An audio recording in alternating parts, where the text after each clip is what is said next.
গুরু দক্ষিণা। এই দুটি শব্দে লুকিয়ে আছে হাজার বছরের ভারতীয় আধ্যাত্মিক সংস্কৃতি। আজকের দিনে অনেকেই ভাবে গুরু দক্ষিণা মানে শুধু টাকা বা উপহার দেওয়া, কিন্তু আসল গুরু দক্ষিণা কি, কেন তা দিতে হয়, এবং ঠাকুর শ্রী রামকৃষ্ণ দেব ও মা সারদা দেবী এই বিষয়ে কি শিক্ষা দিয়েছিলেন? গুরু দক্ষিণা না দিলে কি পাপ হয়? চলুন শুরু করি। সবার প্রথমে জানব গুরু দক্ষিণার আসল অর্থ কি। গুরু দক্ষিণা শব্দের অর্থ গুরুর প্রতি কৃতজ্ঞতার নিবেদন। এটা কেবল বস্তুগত নয়, একেবারে আত্মিক বিষয়। শ্রী শ্রী ঠাকুর রামকৃষ্ণ দেব বলেছিলেন, যে গুরু তোমায় ঈশ্বরের পথ দেখায় সে তোমার জীবনের প্রকৃত উপকারক।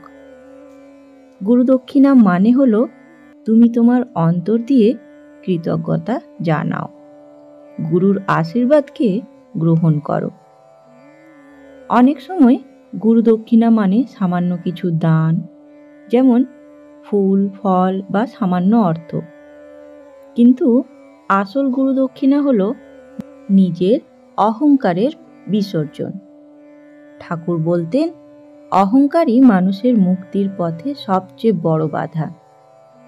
তাই যখন আমরা গুরুর কাছে যাই, আসল দক্ষিণা হলো নিজের অহংকারকে তার চরণে সমর্পণ করা। এবার আসি ঠাকুর শ্রী রামকৃষ্ণ দেবের শিক্ষা। ঠাকুর একদিন এক শিষ্যকে বলেছিলেন, গুরুকে দক্ষিণা দিতে হয়। কেন জানো? কারণ তাতে তোমার মন বিনয় শেখে। তুমি মনে মনে বলো, আমি কিছুই জানি না, গুরুর আশীর্বাদই সব পেয়েছি। ঠাকুরের সময়ে অনেকে দীক্ষা নিতেন। তখন ঠাকুর বলতেন, গুরু দক্ষিণা এমন কিছু নয় যা গুরুর প্রয়োজন মেটায়, এটা শিষ্যের ভক্তির প্রকাশ। একজন শিষ্য ঠাকুরকে জিজ্ঞেস করেছিলেন, ঠাকুর, আমি গরিব মানুষ, আমি কি দেব? ঠাকুর তাকে বলেছিলেন, তোমার মন দাও, সেটাই বড় দক্ষিণা। এই এক বাক্যে ঠাকুর বোঝালেন, গুরু দক্ষিণা মানে মন, আত্মা, ভক্তি, এই তিনের সমর্পণ। চলুন এবার জানি শ্রী শ্রী মা সারদা দেবীর দৃষ্টিতে গুরু দক্ষিণা মানে কি। শ্রীমা ছিলেন করুণার প্রতিমূর্তি। তিনি বলতেন, গুরু দক্ষিণা মানে গুরুর পায়ে তোমার ভক্তি, তোমার সততা, তোমার জীবনের পরিবর্তন। একবার এক গৃহস্থ মহিলা দীক্ষা নিয়ে মাকে জিজ্ঞেস করলেন, মা, আমি তো খুব গরিব, কিভাবে দক্ষিণা দেব মা? মা তাকে বলেছিলেন, বাবা, তুই অন্যায় করিস না, মিথ্যা বলিস না, কারোর ক্ষতি করিস না, এই প্রতিজ্ঞাই তো আমার কাছে দক্ষিণা। দেখুন, মা কখনো অর্থ বা জিনিস চাননি। মা চেয়েছেন মানুষের চরিত্রে দক্ষিণা।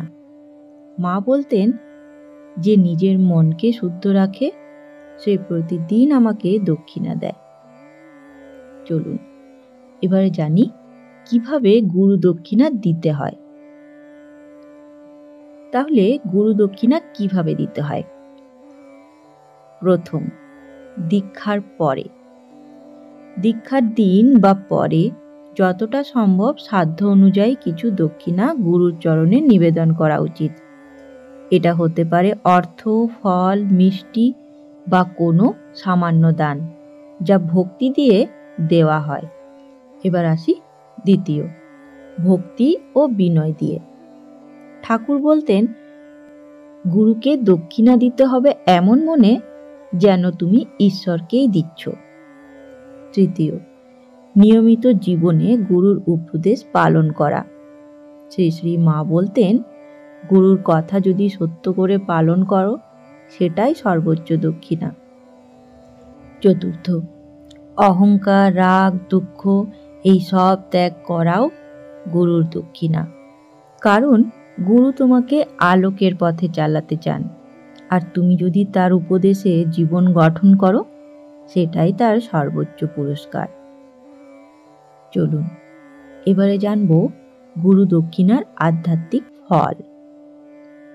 যে শিষ্য আন্তরিকভাবে গুরু দক্ষিণা দেয়, তার জীবনে আসে শান্তি ও আশীর্বাদ।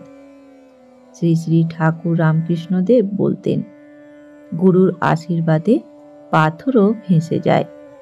গুরু দক্ষিণা হলো সেই আশীর্বাদের সেতু। এটা তোমার গুরুর প্রতি কৃতজ্ঞতার প্রকাশ করে আর তোমাকে করে তোলে ঈশ্বরমুখী।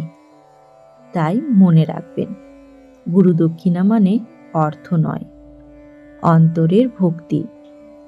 ঠাকুর মা দুজনই আমাদের শিখিয়েছেন, গুরুর প্রতি শ্রদ্ধা আর ভক্তি রাখলে ঈশ্বর নিজের হাতে পথ খুলে দেন। তুমি যদি সত্যি গুরুর প্রতি কৃতজ্ঞতা অনুভব করো, নিজের জীবনকে তার শিক্ষা অনুযায়ী গড়ে তোলো, তাহলেই তুমি প্রতিদিন গুরু দক্ষিণা দিচ্ছ, কোনো কিছু না দিয়েও। বন্ধুগণ, গুরু দক্ষিণা সম্পর্কিত আজকের এই ভিডিওটি যদি আপনাদের ভালো লাগে, তাহলে অবশ্যই ভিডিওটিকে একটি লাইক করে বন্ধুদের সাথে শেয়ার করে দেবেন। আর ঠাকুর মা ও স্বামীজির এই চ্যানেলটি যদি এখনও অবধি সাবস্ক্রাইব করা না থাকে, তাহলে অনুরোধ রইল চ্যানেলটিকে সাবস্ক্রাইব করে নেবার, যাতে তাদের এই বাণী সবার প্রথমে আপনার কাছে পৌঁছে যায়। ধন্যবাদ, ভালো থাকবেন। জয় ঠাকুর, জয় মা, জয় স্বামীজি।